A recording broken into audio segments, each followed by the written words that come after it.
Instagramचं पण काही समजत नाही.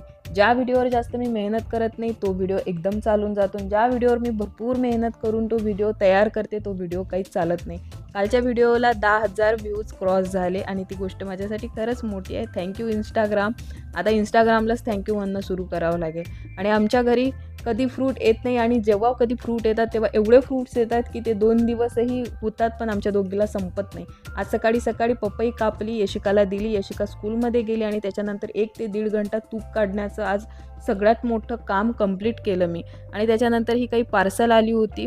आता व्हॅलेंटाईन डे आहे तुम्हालाही माहिती आहे, तर त्याच्यासाठी हे सगळे ड्रेस बोलवले. पूजागिरी लाईफस्टाईलवर ह्या सगळ्या ड्रेसच्या लिंक तुम्हाला भेटून जातील, ते बघून घेतले. आणि त्याच्यानंतर मी किचनमध्ये गेले आणि त्या दिवशी मी बनवली होती शेगाव कचोरी. रेसिपी तुम्ही बघितलेली आहे, नसेल बघितली तर ते सुद्धा आलेली आहे. हे करण्यामागचं कारण हे होतं की आज बक्षीस वितरणाचा कार्यक्रम यशिकाच्या स्कूलमध्ये होता. तिला स्पेशल फील व्हावं त्यासाठी मी ही कचोरी बनवली होती आणि तिला मेडलसुद्धा भेटलं आणि ती खूप हॅप्पी होती आणि तिच्यासाठी आम्हीसुद्धा खूप जास्त हॅप्पी होतो. असा होता आजचा दिवस. संध्याकाळी पुलाव खाऊन दिवस आजचा संपवला. व्हिडिओ आवडला तर लाईक, कमेंट, शेअर